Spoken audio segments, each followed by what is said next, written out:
Fire it off. Hi, Matt. Hey, Graham, good to see you. Good to see you.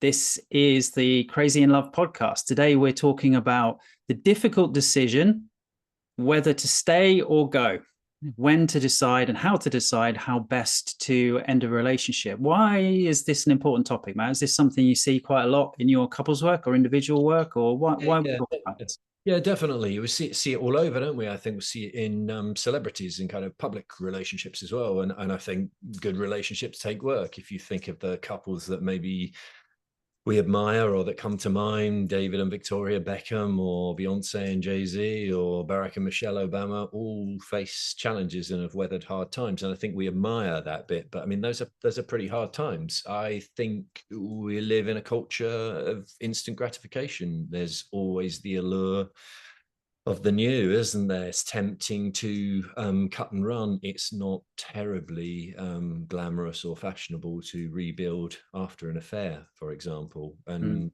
And relationships, I think, typically can be um, tough, and they challenge us. But they challenge us, and they're tough in ways that are good for us. Is the case that I'm going to try and make and convince you of. They benefit our mental health. They benefit our well-being generally. They even seem to some evidence to suggest that they extend our lives. Yeah, I think it's fair to say I'm a little bit more cautious and pessimistic about that research. We'll come on to that. Can Yeah. we start maybe with a few kind of personal stories or situations in our lives where we have had to face the decision about whether to stay or to leave a relationship and what we think we've got right or wrong in that situation? I'm certainly someone who I think I would say I tend to value the security of a relationship and tend to avoid confronting that some dodgy behavior might be going on or this person might not be the right person. Do Yeah. you resonate with that? Have you got a different history of relationships? Yeah, I mean, I think definitely a different history of relationships, probably a bit more turbulent, a bit more tempestuous, a bit more choppy changey.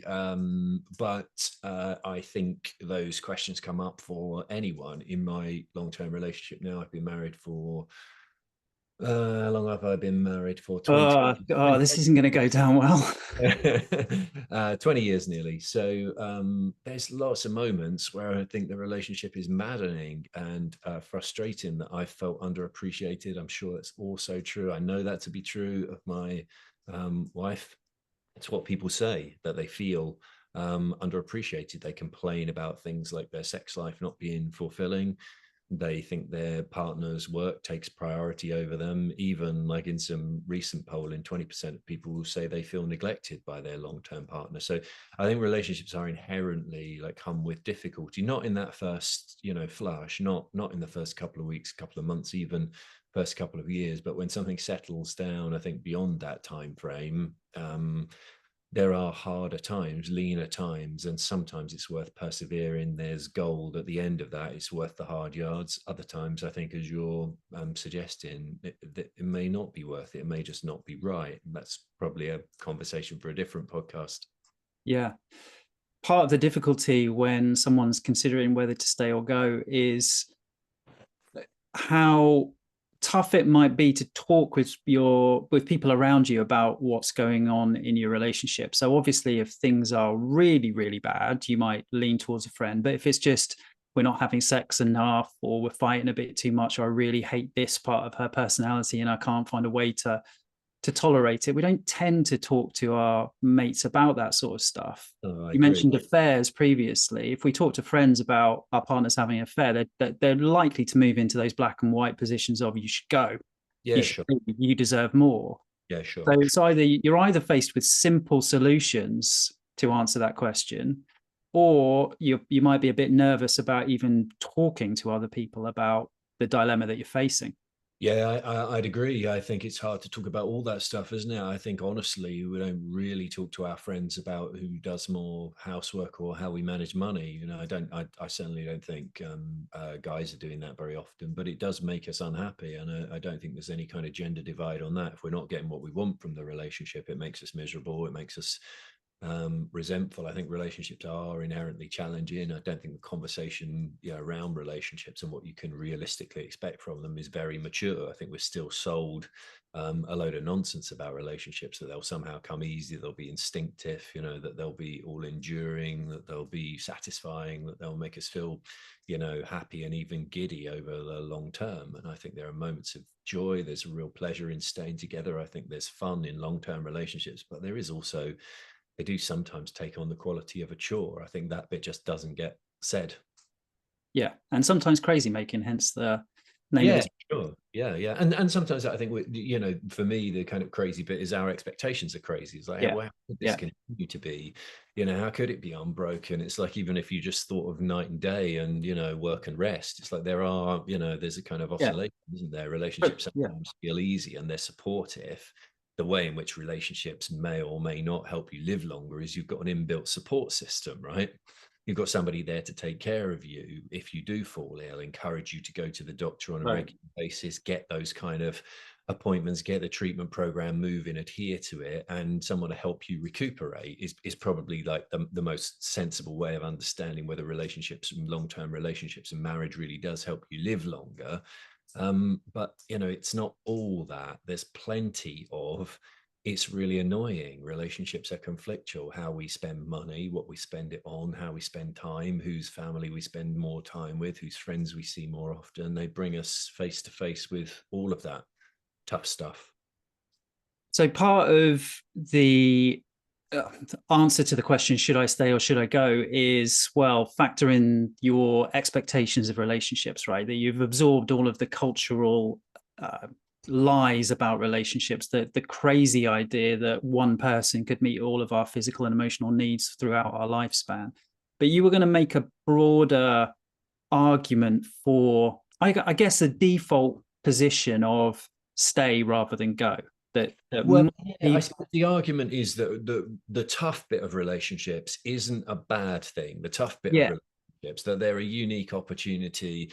What we say in the blog of this podcast is that they're a unique opportunity to grow, to step up and to get your act together. So the conflict and the challenge are good for us. It's kind of how everything grows, isn't it? From muscles to bones to crops, stress and challenge aren't just the side effect of a relationship. They could arguably be called the main effect. Long-term relationships bring us face to face with all of our needy stuff, our selfish parts. It's so much easier when you're single.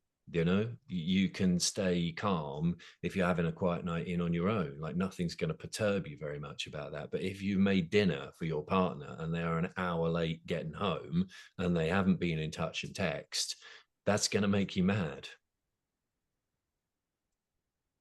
okay, but But I suppose, to develop that point, yeah. it's worth seeing some of that. You come face to face with those bits of you that are also difficult to live with and not so considerate. That's true. Like, we too have a temper, probably a tendency to sulk or be inconsiderate. They're opportunities for self-awareness and growth without being too po-faced about it. Like, when you're first dating, you can pretend to be whoever you want to be, but in a long-term relationship, there's really nowhere to hide. Your partner sees you at every moment of the day, when you're tired, when you're hungry, when you're impatient, when you're irritated. All that stuff is on display. You have to accept them for what they are, and in turn, in a good relationship, that's getting done for you. We're facing reality, we're adapting. I think that's generally healthy and useful for us. Let me push back a little bit on it, because I fear that some people listening will think that what we're saying is that they need to settle into something that isn't very fulfilling. Yeah. And that in and of itself leads to a sense of shared growth and shared endeavor and a sense of meaning. And I think we're saying something a bit different to that. So let's tease it out. I think we're saying, because let's put it another way. The analogy I think of is working as a team in a business. You work really hard, you're stressed. Yeah. It's not easy. You might get pissed off with your team at times, members of your team. But if you achieve that goal, you all go out for a beer and you celebrate each other, and it can feel wonderful, Yeah. right? With a relationship, you never quite get to that end goal. You never quite get to celebrate together in quite that same way. Are you saying that there is a sense of personal growth and meaning that comes together through that shared struggle, through that shared tolerance of each other's imperfections? Yeah, I think if I'm following you, I would say it's probably it's, it's probably, but if you're being clear was probably what I meant to say, wasn't it? Which I suggests I wasn't. I think you're, yeah, absolutely. I think it's both of those things potentially, that you're getting something for you, but that you could have those moments of celebration. So I think you'd be missing something if in a relationship that lasted a number of years, you didn't celebrate getting to certain milestones, you didn't celebrate moves that you've made, jobs that you've taken, difficult decisions, supporting one another when family members become ill, the milestones for children. I think those things are really important to, to put that Mm, down and to say this is what we did together through good times and less good times. Like we've got there, we've struggled. It's the sort of, I don't know, climbing a mountain. The pleasure of it is not that it's really easy. The pleasure of it is that it was quite difficult. You didn't know whether you'd make it. And then there's a moment, but the moment isn't really the thing, is it? The journey, the route up, the exertion, the challenge, that's the good stuff too. okay. So I think that give and take, it isn't the give and take in a relationship isn't really a burden. It's a critical part of the value of it. And I think all of this is predicated on the fact that I'm not perfect, you're not perfect. Your partner isn't perfect, nor is mine. And at some point I think we've to accept that if we want a good life, that partnership, whether it be work or whether it be at home, is listening, yielding, cooperating. And I don't think those things are boring. I think one, they're essential, but two, I don't know, there's something magical in that, if you can get to the other side of that. Okay. I know quite a number of people who would say that they're very happy without relationships, that they've been single their adult life. They're able to prioritize their own needs and meet their own needs, don't have to worry too much about another person. They're not lonely. So they get a lot of those social needs met by other people. Is there anything that we're saying to those people in the conversation today about relationships? No, I mean, good luck to them, right? I mean, what's it to me? I'm not really pushing an agenda. So if that's genuinely true, great. I suspect if it is genuinely true, it probably still is about relationships. They're just not prioritizing Yeah. their romantic Okay. relationship. There's probably fulfilling work, isn't there? Probably family members. I know people who have taken a decision not to have children, but are like deeply involved in the lives of the children of their friends. I don't think you have to be, but I think that's the way they're choosing to do it, and it makes sense to me. So I think there's a lot of richness in a relationship. But I mean, honestly, if you're going into it thinking it will be easy breezy or it's all upside, absolute nonsense. Anyone who's been in a longer term relationship would know that not to be true. The bit at the start isn't the bit in the middle, and it isn't the bit at the end or near end. It changes, doesn't it? That kind of those first feelings, I think, are what films and love and often stories are about, not so much art, drama, discourse generally about the middle bit, the bit where it drags, or how it looks at the back end. Mm, good. Let's do a couple of things. One is I want to come back to the research on Yeah, longevity yeah, just for a bit. Then I want to make sure we talk about some of the principles that you would and we would advise people to think about when they're thinking about the question, should I stay or should I go? Like yeah, what yeah, would you use in your own life maybe to help yourself answer that question? The research though on longevity, it doesn't pass the smell test for me. yeah, Like yeah, married people live longer. I think there's all sorts of reasons why married people would live a bit longer. yeah, Even if it is true, the stuff that you were saying about social support, about having someone who encourages us to get out of the house when we're feeling a bit low, yeah, encourages us to exercise, is a social partner for us, so we don't feel lonely. And we know the kind of negative effects of being lonely in the long term are genuinely awful. yeah, It seems like a terrible criterion to me to stay in a relationship because the yeah. reason suggests that you might live a little bit longer. I think you're right.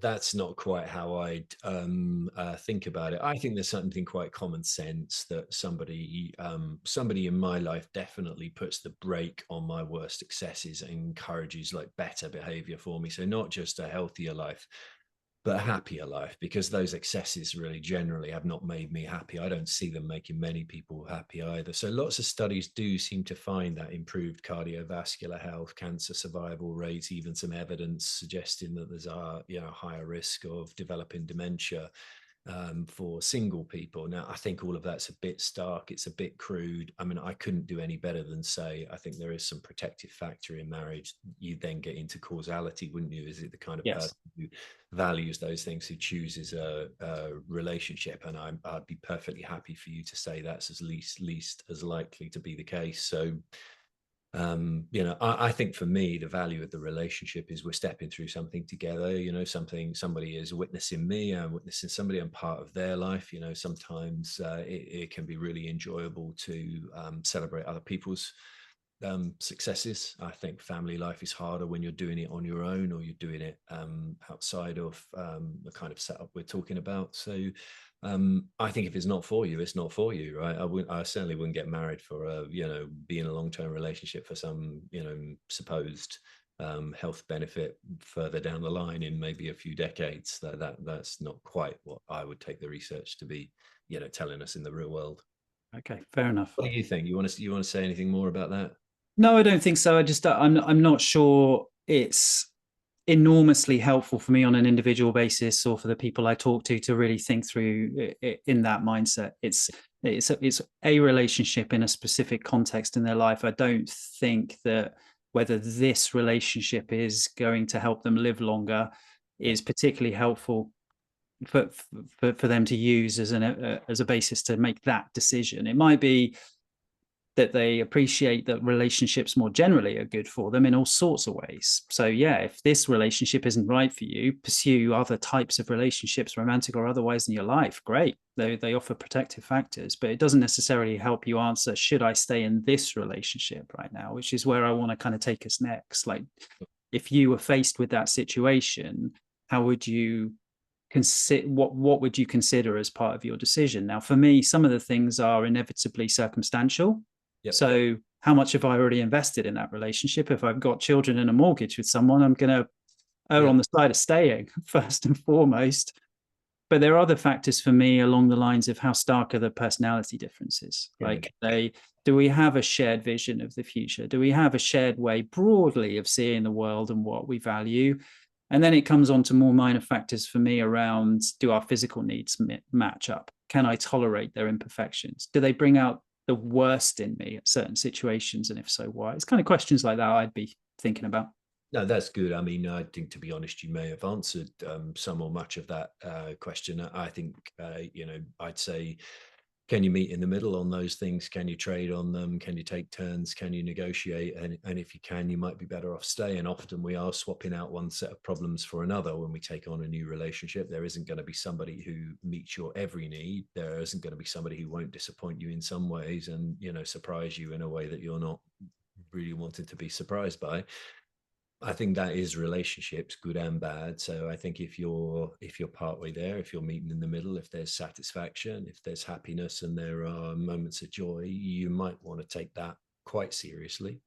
I think there are definitely times to walk away, and I think in the blog we identify them, right? If there's unkindness in that relationship, if it feels in any way cruel, or it feels one-sided, or certainly if there's any kind of physical violence taking place, then get the heck out of there, huh? Yes, I think we're stating to some degree, stating the obvious there. I think more people want our support in the gray area, which is, I actually quite like this person. Yeah, I agree. I feel fond of this person. Yeah, yeah, I've spent a number of years, maybe a number of decades with this person, and I, to some degree, still love them.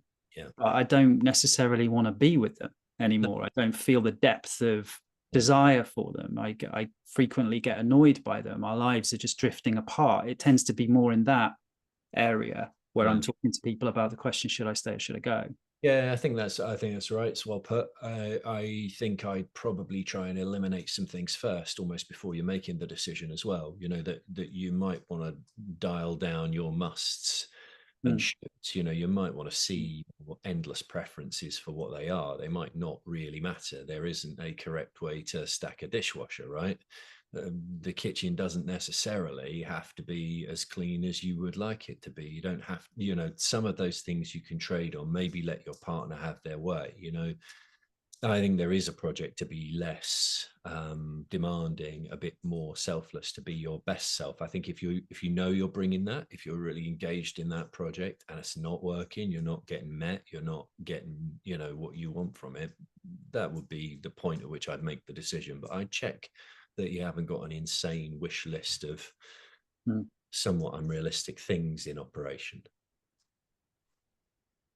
How important in your experience I'm thinking about how people change, and it's rare that people get together with fundamentally different worldviews, for example, massively different political persuasions, for example.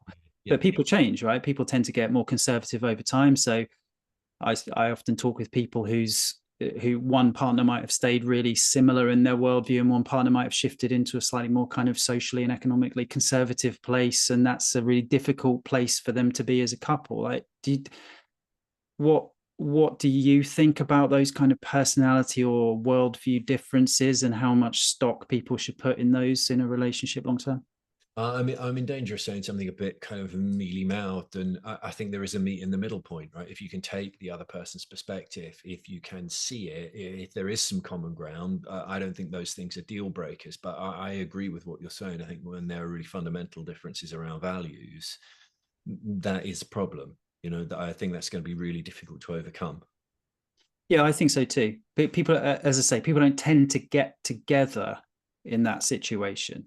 They tend to want to initially be with people who see the world through a similar pair of glasses. Now, that doesn't mean that they agree on everything, far from it, and they need to have their individual differences. But the core of the way they see the world, even if they're really quite different people, I think Yeah. is a crucial aspect of a relationship. Yeah. And assuming that that should stay the same, Yeah, I think I think there's maybe a little bit of a distinction between values and just like, I don't know, preferences or yeah.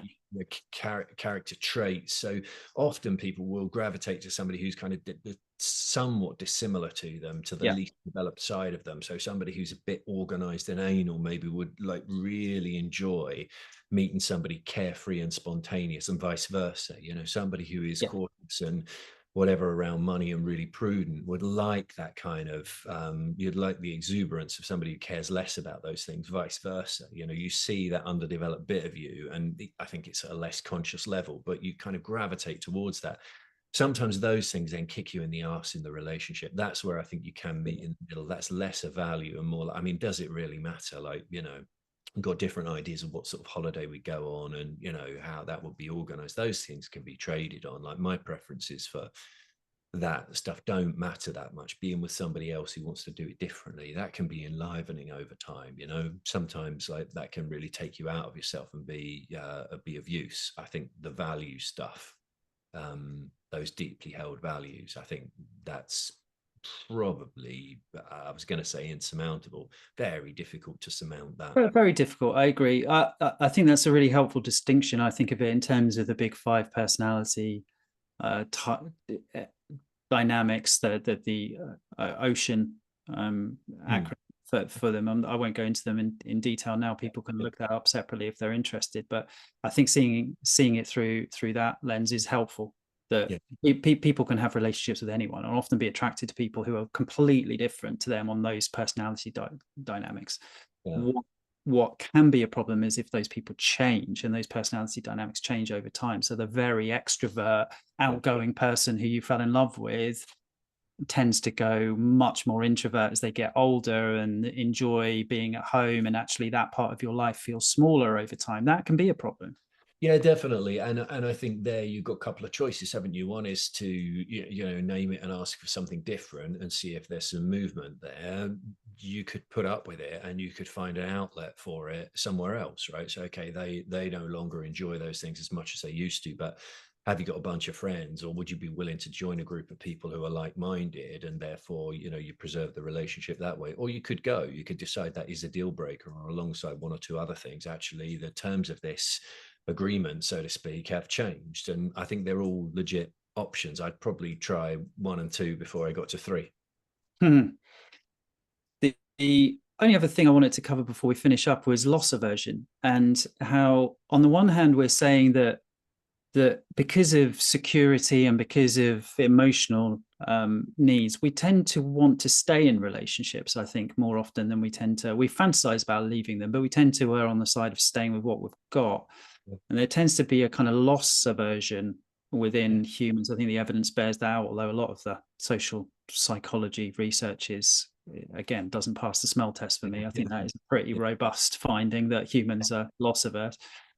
Yeah, definitely. That means our recommendation that they do err on the side of staying is almost kind of doubling down, sorry, on that idea that we should avoid loss. Whereas, is there anything we're potentially missing, which is, sometimes we want to take that risk. We should question the routines that we've got into. We should question whether we're settling for something that ultimately isn't ticking those boxes for us. And that humans, we're prone to avoid the risk of leaving because we're scared we'll be lonely on the other side of things. Yeah, I think that's a really smart counter to this. I would say what we're arguing in the blog, and I guess, trying to make the case for here, is that you'd fight for it, not that you'd stay, but that you'd fight for it. Name the stuff that was going wrong for you. That you look at yourself and you would wonder whether you are an arse to live with, and whether you become less interesting, and the things that your partner saw about you at first, whether they have diminished or waned, and whether you can do something about that. So a bit of challenge to oneself, bit of challenge to one's partner as well, proper conversation about that.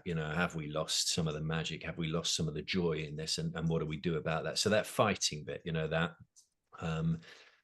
that's the bit I'd go through first, rather than, this is too difficult. Yeah. Which I think we both agree that it's for whomever, the individual. I mean, I just wouldn't opine on that in a session with couples or anything else. Should they stay or should they go? How on earth do I know? I've literally got no skin in this game. What I do think is you should cut out the arguments. You should cut out the name calling. You should not sleep in separate beds and then wonder why you never had sex.